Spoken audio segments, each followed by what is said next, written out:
Recently, career anime analyst Digibro had made a pretty controversial video about the nature of the overbearing amount of anime that the anime industry shits out on a regular basis. The unfortunate part of this video is that I and many others are sort of confused on what exactly Digibro is asking for. Some have made radical statements such as Digibro is a hypocrite or Digibro only wants anime that appeals to a mass market, which I don't believe to be entirely true. One of the more ludicrous complaints that I saw, however, was the complaint that the international anime market doesn't matter as much as the Japanese market, or that Japan makes most of their anime exclusively for themselves. A quick Google search of anime international market gave me two articles that proves the contrary. The first article mentions both popular Doraemon and Dragon Ball Z franchises being a massive success outside of their native homeland, with Dragon Ball Z in specific having its 2013 film release, Battle of the Gods, making 40% of its total market share outside of Japan.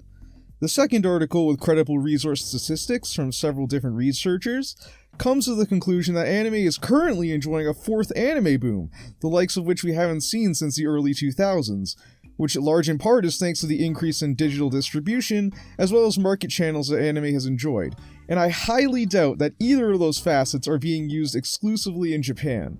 I'll be fair here in saying that the article does mention most of the international revenue is coming from Asian countries still, more specifically China, which could explain why there's so many Chinese anime popping up in recent times.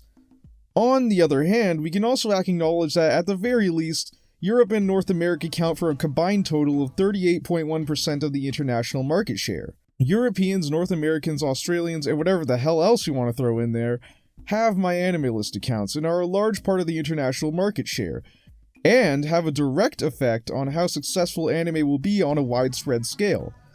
So no, it's not just Japan that Japan makes anime for. We have even seen this as recently as this year, with works such as Aka 13.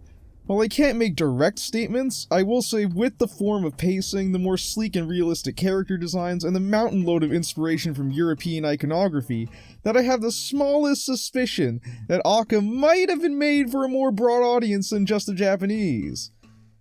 If you want a slightly more concrete example, then I might have to go a bit further in the past, but the knowledge does exist that the reason the Big O Season 2 ever got made was large in part due to the international interest in the series.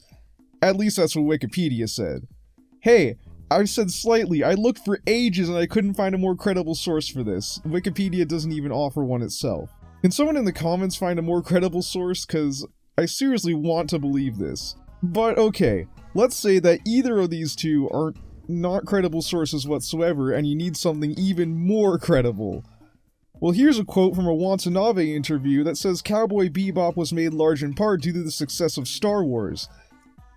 And this had nothing to do with Watanabe himself, this was the actual company who looked at the success of Star Wars and went, we want to make something that's like that for the Eastern market and for the international market. I digress. The point is that the international anime market exists, and it has had an influence on anime production in the past. Now time for that hypocritical comment. Due to this video, I've seen quite a number of arguments that Digi now does acknowledge that there is indeed some sort of objective good, since he said that not all anime have a reason to exist. Well, I don't really think that's the case here. See, what Digibro wants is for the production staff to work on shows that will put food on the table. Animators are a starving underpaid bunch, and some have even died trying to get shows made that will barely sell to the smallest niches. I think I'll let you all feel the pain of trying to get statistics on, for example, Welcome to the Ballroom sales. Let me tell ya, it ain't fun. For that matter, I don't even think every anime even makes it to the DVD, Blu-ray, or merchandise phase. Has anyone even actually taken a moment and questioned this? Well, I did some extra research and discovered that yes, there are anime that don't make it to either of those phases.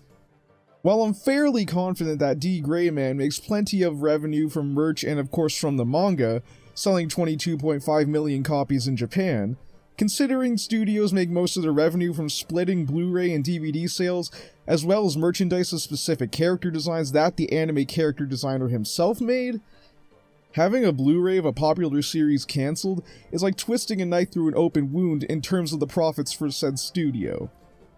Having said that, Digi's claim about people wanting good and or popular anime does still indeed extend to Japan.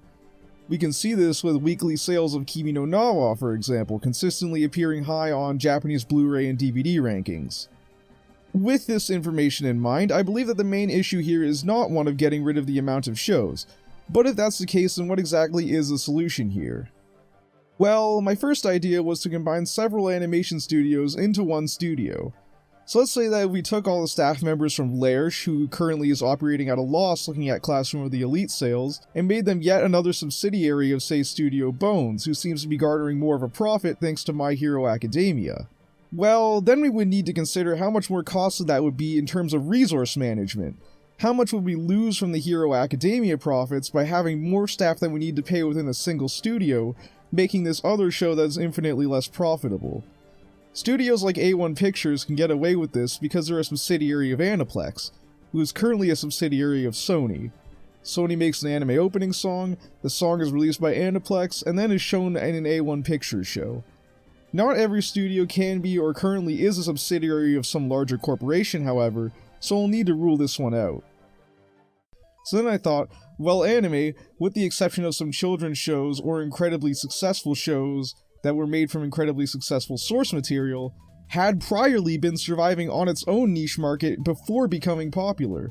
For instance, Digi talks about Made in Abyss's rising success from its low point, even though he only considered the North American market again, and cited word of mouth being an incredibly large factor in that show's success. While that may be true, we also need to consider how that word of mouth had spread in the first place. When you stop to think about it, Made in Abyss was actually one of the safest shows to come out this year, at the very least as far as first impressions were concerned. Immediately identifiable art style reminiscent of Ghibli, immediately likable characters, interesting premise that activates the imagination, and of course being made in the fantasy genre, which is an incredibly popular genre to begin with. Of course word of mouth was spread about Made in Abyss. Unintentionally or not, it has those mainstream sensibilities that are weaved into its narrative and presentation. So then the solution would be that we need to make more anime with more mainstream sensibilities. Well, no, that doesn't necessarily work either. There are plenty of anime with pop sensibilities that don't rise to the top of the sales charts, despite being received fairly well by quite a number of people. The opposite is also true. Experimental classic Welcome to the NHK had made enough money for the individual writer that he was able to live off of royalties for a solid 3 years after publishing the original novel. A novel that had successfully led to a relatively popular and successful anime and manga series. The demand for both niche experimental anime as well as pop mainstream anime is there, and both can be successful in their own right. Having said all this, there's honestly only one conclusion that I can come up with, and this might sound pretty cheesy, but the solution is not to get rid of anime, but to have more talented staff members working on anime.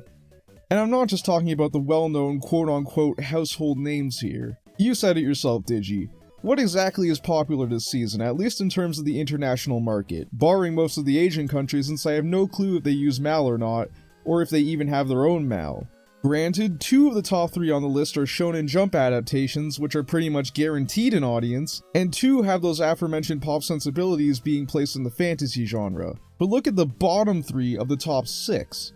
We have Kekai Sensen and Beyond, a solid show whose source material was written by the author of Trigun, and Yuyashiki, which not only had word of mouth backing it, but will at the very least turn a few eyes its way, if only because it's bold enough to spout a man with a mission OP. And last but certainly not least is Juni Tyson, which is the latest Nisio Isin work. Any show can be good and can have the potential to rise to the top, you just need to have the right people backing it. Also, who's to say some of the more unknown or controversial staff in the anime industry can't improve or will never have their time in the spotlight? You yourself pointed out that you had advertised Girlish Number as the best anime of the fall 2016 season. A show written by none other than Wataru Watari, who in fact is the author of a show you yourself hate, Oregairu. I will concede that some authors are one-trick ponies who never improve or change their style, but that's on the individuals themselves and is no fault of the industry at large. Furthermore, you bring up 2 Cars not really having a pre-existing audience, but au contraire, my good sir, it most certainly does. 2 Cars is a show about cute girls on motorcycles and about racing. This brings to mind both Bakuan and Initial D, and what I think the show was going for was a combination of the two. have the exciting racing moments of Initial D, and the more motorcycle, otaku-y, and comedic moments of Bakuan. The problem here is that the staff members weren't talented enough to pull either off, but it definitely could have been at least a cult favorite. Initial D sold well, so if this product was made with more care and thought put into it, I don't see why this one couldn't be successful in its own right. Cute girls plus nerd otaku things is also a gigantic market. You have entire franchises like Cancol turning ridiculous profits from multiple sources. This guy spent $170 on the browser game alone. Jesus fucking Christ. So no, every anime has a chance to sell well and become a large success. We just need to put more thought into the preparation and planning of the series. Competition is healthy. The more anime we have, the more we can learn about what works and what doesn't, and implement those ideas in future works. Or you could just take a risk and make something fucking crazy and weird. Hey, I mean, it could have a chance of being successful if it stands out enough. So yeah, I think that's all my arguments. Honestly, this one was a doozy to make. Between having back and forth arguments with myself on all of the things I've said, and even having to ask for some help occasionally in my research, I hope I don't get slaughtered too hard.